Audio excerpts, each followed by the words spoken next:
The ancient brass bell above the door chimed one last time as my cousins strode out of Harrison's Antiquities and Curiosities, their laughter echoing off the cramped shelves of what was now my inheritance. I stood alone in the dimly lit shop, surrounded by what they called worthless junk, my Uncle Theodore's lifetime collection of antiques and artifacts. "Have fun with your pile of dust, Sophie," Jennifer's voice carried through the door. "While you're cleaning, we'll be renovating the mansion." I ran my fingers along a nearby mahogany display case, leaving trails in the dust.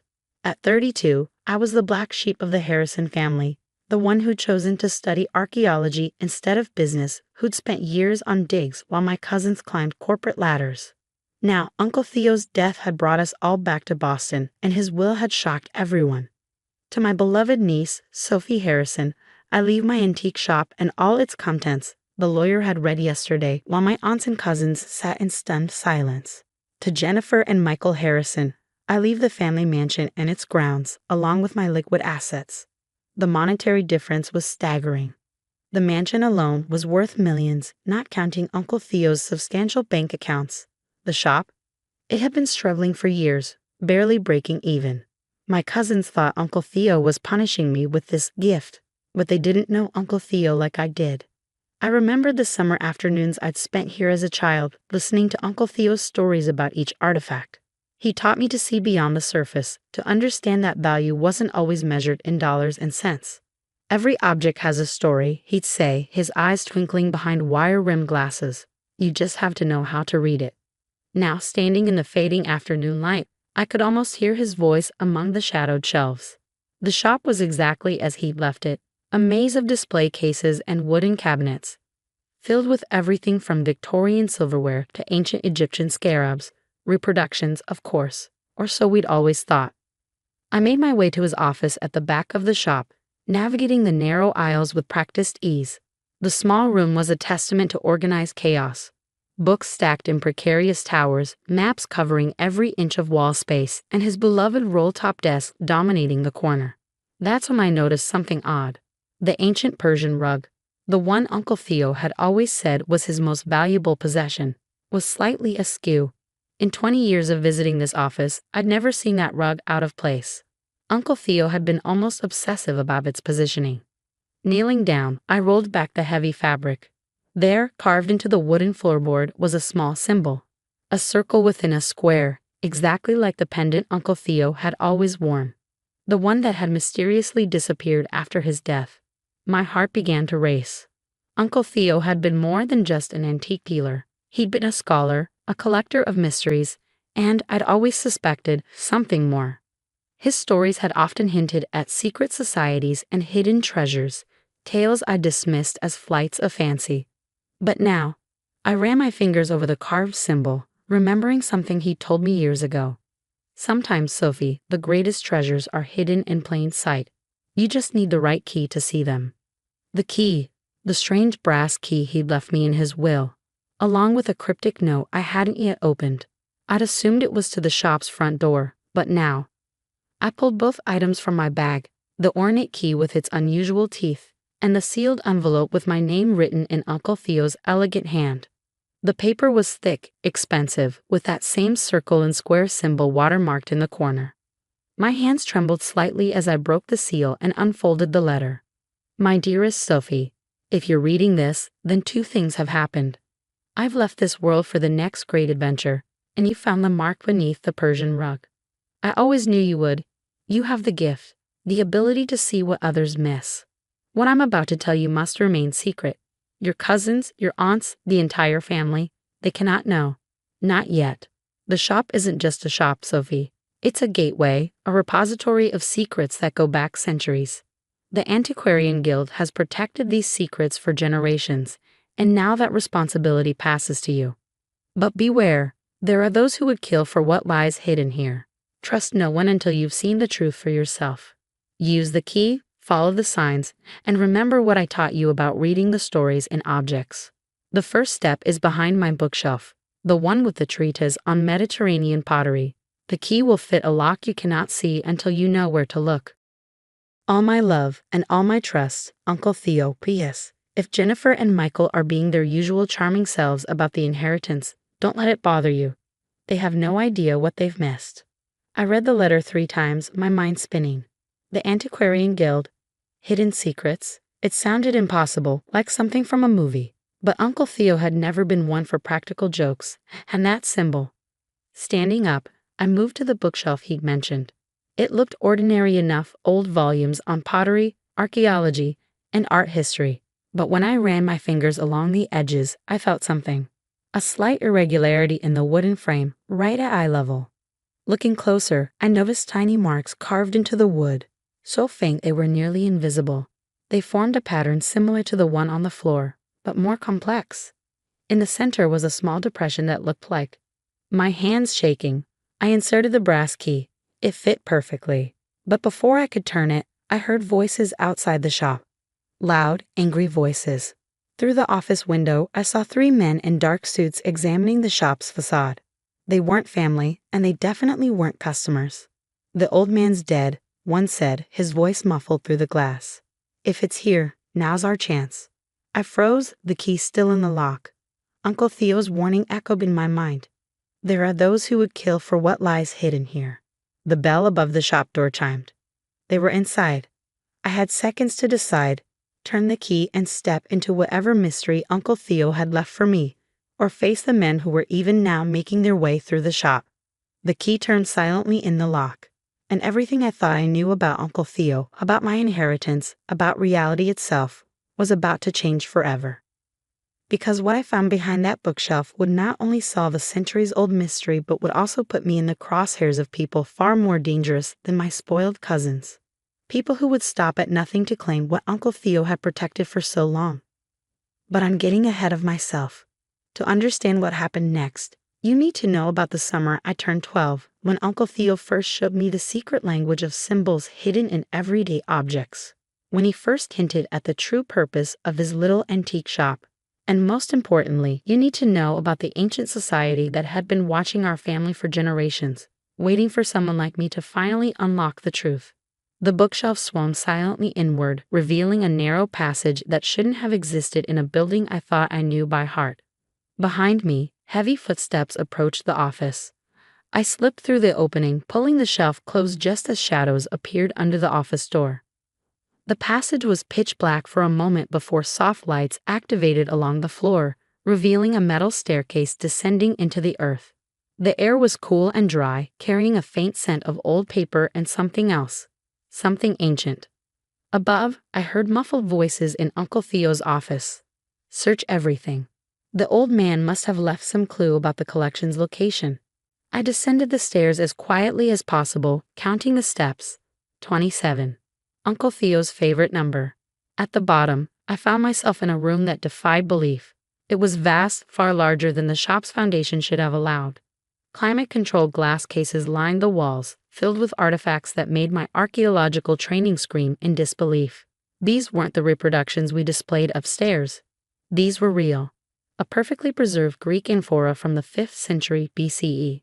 A complete set of samurai armor that predated the Kamakura period.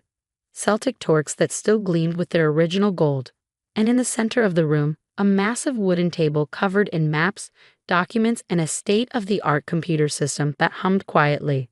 "Oh, Uncle Theo," I whispered, "what were you really doing all these years?" On the table lay a leather-bound journal, recently used. I recognized Uncle Theo's handwriting. Final entry, they're getting closer. The Brotherhood thinks the collection is just artifacts, but they don't understand its true purpose. Sophie will figure it out. She has the gift, just like her grandmother did. The pattern in the Byzantine mosaic will lead her to. The entry ended abruptly. Next to the journal sat an old photograph I'd never seen before. Uncle Theo, decades younger, standing with a group of distinguished-looking people in front of an ancient temple. They all wore pendants with the circle and square symbol. A loud crash echoed from upstairs. They were tearing the office apart. I quickly scanned the room, looking for anything that might explain what I'd stumbled into. My eyes landed on a Byzantine mosaic fragment mounted on the wall. The one mentioned in Uncle Theo's final entry. Unlike the other artifacts, this piece seemed wrong somehow. The pattern didn't follow traditional Byzantine designs. Drawing on my training, I studied the mosaic's geometry. The tiles formed repeating patterns that seemed random at first, but as I looked closer, I realized they were a code. Numbers and letters hidden in plain sight using an ancient cipher system I'd studied during my doctorate.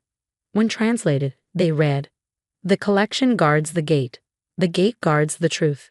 In unity lies the key to both." Below the mosaic sat an ancient wooden chest, its surface carved with the same circle and square symbol. Unlike everything else in the room, this chest had gathered dust, as if Uncle Theo had wanted it to appear unremarkable. My hands trembled as I opened it. Inside lay hundreds of letters, documents, and photographs dating back centuries. Each bore the symbol of what I now realized must be the Antiquarian Guild. As I read through them, an incredible story emerged. The Guild wasn't just a society of collectors. They were guardians protecting artifacts that proved an alternative history of human civilization.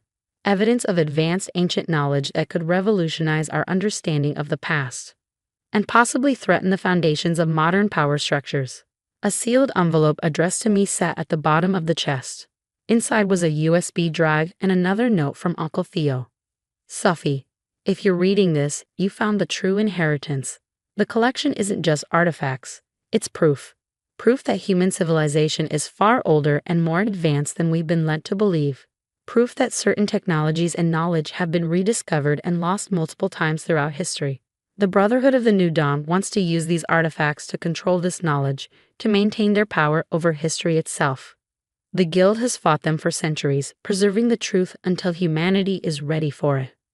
Your cousins got the mansion because that's what they value, material wealth. But you, my dear, have inherited something far more precious, the truth and the responsibility to protect it. The USB drive contains everything you need: accounts, contacts, security protocols. The Guild will reach out once you've processed this information. Trust them, but verify everything. Remember what I taught you about questioning even the most basic assumptions. Your grandmother was one of our greatest members before she disappeared. Now you know why I spent so much time training you, preparing you for this moment. The gift runs in our blood, the ability to see patterns others miss, to read the stories hidden in ancient things. I'm sorry I couldn't tell you this in person. If you're reading this, it means the Brotherhood finally caught up with me. But they don't know about you. Use that advantage wisely. All my love, Uncle Theo. P.S. Check the inventory list carefully. Some of our most important pieces are disguised as worthless reproductions in the shop above. Right under their noses, just where they'd never think to look. Footsteps on the metal stairs interrupted my reading. But these were different from the heavy tread of the men searching upstairs. These steps were deliberate, confident. "Miss Harrison." A woman's voice called softly. "I'm Diana Chen, Guild Security. We need to move quickly. The Brotherhood's team upstairs just called for backup." I turned to find an elegant Asian woman in her 50s, dressed like a museum curator but moving like someone with military training. She wore the Guild's pendant openly now. "How did you?" I began. "Your uncle activated the Guild's protocols the day before he died. We've been watching, waiting to see if you'd find your way down here." She gestured to the chest. "Do you understand what you've inherited?" "I'm starting to," I replied, thinking of all the times Uncle Theo had tested me, trained me without my knowing it. It's not just artifacts, is it? It's responsibility, knowledge, and power, Diana added gravely. Power that some would kill to control.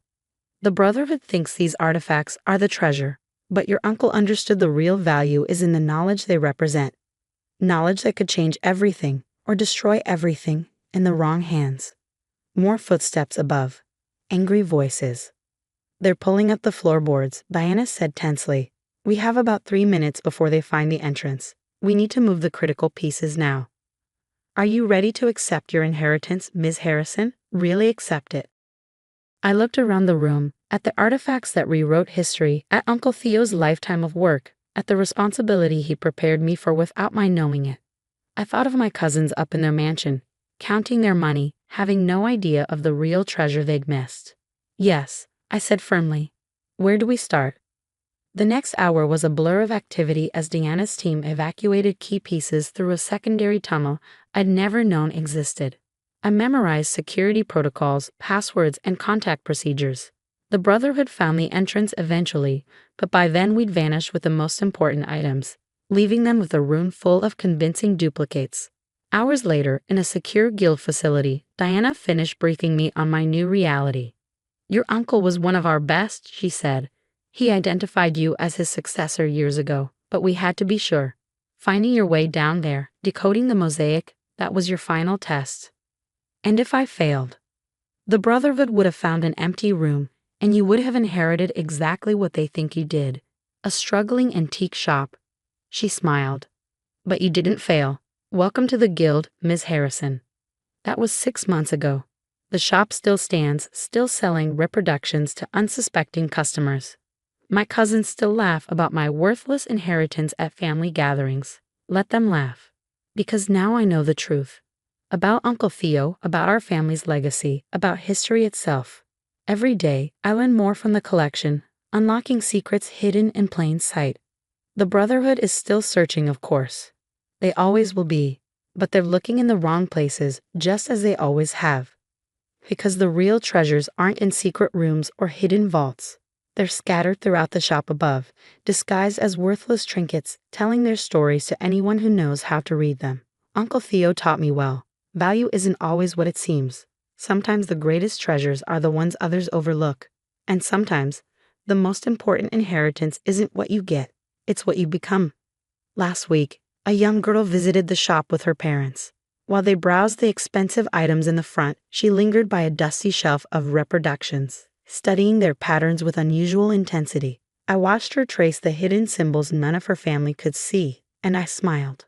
Uncle Theo would have liked her. In a few years, once she's ready, I'll start teaching her what he taught me. Because that's the real purpose of the collection, not just to preserve knowledge, but to pass it on to those who can understand its true value. After all, every object has a story. You just have to know how to read it. And some stories are worth more than all the mansions in the world.